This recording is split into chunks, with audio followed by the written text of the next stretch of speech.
ఈ రోజు భారతీయ జనతా కిసాన్ మోర్చా రాష్ట్ర ఉపాధ్యక్షుడు నూతన శ్రీనివాసరెడ్డి నందిపేట మండలంలోని బజార్ కొత్తూరు గ్రామంలో మొక్కజొన్న మరియు వడ్ల కొనుగోలు సెంటర్ని చూశారు.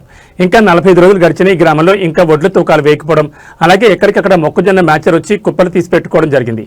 కానీ వాటికి కొనుగోలు సెంటర్ ఇక్కడ లేక కిసాన్ మోర్చా రాష్ట్ర ఉపాధ్యక్షులు వెంటనే సంబంధిత కుదాన్పూర్ సీఈఓతో మాట్లాడి మొక్కజొన్న కొనుగోలు సెంటర్ని వెంటనే స్టార్ట్ చేయాలని చెప్పారు. వడ్ల వెనువెంటనే తూకాలు వేసి రైస్ మిల్లర్స్ పంపించాల్సిందిగా జిల్లాధికారులను కూడా కోరారు. ఈ కార్యక్రమంలో కిసాన్ మోర్చా మండల అధ్యక్షులు సాయి కుమార్, మాజీ ఎంపీటీసీ పెయింటర్ రాజు, గంగాధర్ గౌడ్, ప్రవీణ్, మల్లారెడ్డి మరియు తదితరులు పాల్గొన్నారు. నిజామాబాద్ జిల్లా నందిపేట మండలంలోని మనం బజార్పూర్ గ్రామంలో ఈ యొక్క వడ్ల కొనుగోలు సెంటర్ని పరిశీలించడం జరుగుతోంది. ఎందుకోసమంటే ఇప్పటికీ నెల రోజులు గడిచిపోతూ ఉన్నాయి. అసలు జిల్లాలో ఎక్కడికక్కడ సుమారు 5,20,000 మెట్రిక్ టన్ మొత్తం ఎక్కడికక్కడ కుట్టి రోడ్ల మీద ఎక్కడికక్కడ మ్యాచర్ వచ్చి సంచులు కూడా ఈ యొక్క నందిపేట మండలంలో ఇప్పటికీ చాలామంది చెప్తా ఉన్నారు. ఒక వెల్మల్ గ్రామంలోనే 8,000, 10,000 వరకు తూకాలై అక్కడ అట్లనే సంచులు లోడ్లు వెళ్ళడం, రైస్ మిల్లర్కి వెళ్ళడం లేదు, లారీలో కొడతా అని చెప్తా ఉన్నారు. మేము అడుగుతా ఉన్నా ఈ రాష్ట్ర ప్రభుత్వాన్ని మరియు ఈ జిల్లా యంత్రాంగాన్ని అడుగుతా ఉన్నా. ఒక పక్క గతంలో లారీలో ఉన్నటువంటి వాళ్ళకి ఇచ్చినటువంటి కాంట్రాక్టర్లు ప్రతి సంవత్సరము ఈ యొక్క లారీ కాంట్రాక్టర్లు వీళ్ళకే ఇవ్వడం వలన వాళ్ళ నిర్లక్ష్యం కారణంగా రైతులకు అనేక రకాలుగా ఇబ్బంది జరుగుతూ ఉంది.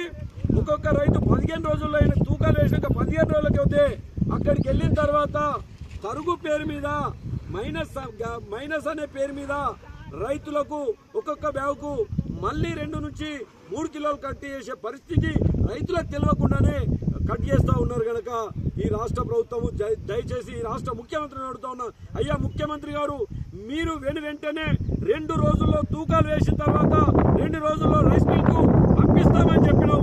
కానీ ఇక్కడికి మీరేదున్నా మీ కాంగ్రెస్ నాయకులను కానీ ఇక్కడ జిల్లాలో నిజామాబాద్ జిల్లాలో ఉన్నటువంటి శాసనసభ్యుల్ని నేను అడుగుతా ఉన్నా, ఈ ప్రాంతంలో తిరగండి, రైతుల కోసం చూడండి. ఒక పక్క రోడ్ల మీద గత్యంతరం లేక రోడ్ల మీద పోయాల్సిన పరిస్థితి ఏర్పడుతూ ఉంది. కానీ మీరు ఇప్పటికీ కూడా క్షేత్రస్థాయిలో రాలేకపోతా ఉన్నారు. మేము అడుగుతా ఉన్నాం, మీరు ఇప్పటికైనా వెంటనే ఎక్కడ హమాలీ ప్రాబ్లం ఉన్నా, ఒక ఏరియాలో హమాలీ ప్రాబ్లం, ఇంకో ఏరియాలో గని ప్రాబ్లం, కొన్ని దగ్గర రైస్ మిల్లకు వెళ్ళాలంటే లారీల ప్రాబ్లం, అనేక రకాలుగా ఈ ప్రాబ్లం ఉన్నా ఇప్పటి వరకు క్షేత్రస్థాయిలో అధికారులు ఉన్నటువంటి వీళ్ళు కూడా పట్టించుకునే పాపాలేకపోదు.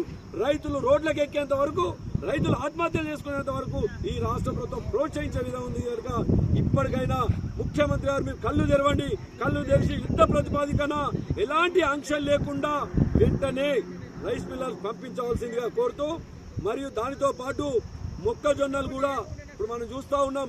ఇక్కడ సుమారు ఎటు చూసినా కూడా మొక్కజొన్న పూర్తిగా మ్యాచర్ వచ్చి కుప్పలు చేసి 20 రోజులు, నెల రోజులు గడుస్తూ ఉంది. కానీ మొక్కజొన్నలు కొనలేకపోతా ఉన్నారు. ఇక్కడ కాంటలు పెడతలేరని చెప్పి వాళ్ళు చెప్తా ఉన్నారు. ఇప్పుడే మొక్కజొన్నకు సంబంధించినటువంటి అధికారులతో మాట్లాడడం జరిగింది. ఇప్పుడు మనం పక్కకే చూస్తా ఉన్నాం, ఒక రైతు అన్న 1,750 రూపాయలకు అమ్ముతున్నామే, గవర్నమెంట్ మేము కొనే పరిస్థితి కానస్తలేదు కనుక మాకు గత్యంతరం లేక 1,750 రూపాయలకు అమ్ముతున్నామని చెప్పి ఇప్పుడు ఇక్కడ ఉన్నటువంటి రైతే చెప్పుతుండు. ఒక్క రైతు ఎకరాన ఈ రకంగా మనం చూస్తూ ఉంటే 1,750, 2,400 కంటే 650 రూపాయలు ఒక క్వింటాల్కు మొక్కజొన్నకు రైతు నష్టపోతా ఉన్నాడు. ఒక ఎకరానికి ఇప్పుడున్నటువంటి పరిస్థితిలో 20,000 రూపాయలు ఒక రైతు ఎకరానికి నష్టపోయే పరిస్థితి ఈ ప్రభుత్వం ఏర్పాటు చేస్తూ ఉంది. కనుక ఇప్పటికైనా ఈ ప్రభుత్వం మొక్కజొన్న అమ్మినటువంటి రైతులకు, ప్రైవేట్ వాళ్ళకు అమ్మినటువంటి రైతులకు కూడా మద్దతు ధర ఇవ్వవలసిందిగా ఈ రాష్ట్ర ప్రభుత్వాన్ని డిమాండ్ చేస్తూ ఉన్నా. అక్కడక్కడ కొనుగోలు కేంద్రాలు నామమాత్రమే మొక్కజొన్న కొనుగోలు కేంద్రాలు ఏర్పాటు చేశారు తప్ప పూర్తి స్థాయిలో ఇక్కడ చేయలేరు. కనుక ఇప్పటికన్నా మొక్కజొన్న కొనుగోలు కేంద్రాలు పూర్తి స్థాయిలో ఇవ్వండి. మరియు కొన్ని రోజుల్లో మళ్ళీ వర్షాకాలం వచ్చే పరిస్థితి ఉంది, వాయుగుండాలు, సైక్లోన్ ఎఫెక్ట్ పరిస్థితి ఉంది. కనుక ఇప్పటికైనా పూర్తి స్థాయిలో మొక్కజొన్న కానీ వడ్లు కానీ యుద్ధ ప్రతిపాదికన లేపవలసిందిగా ఈ ప్రభుత్వాన్ని డిమాండ్ చేస్తూ ఉన్నాం. జై శ్రీరామ్.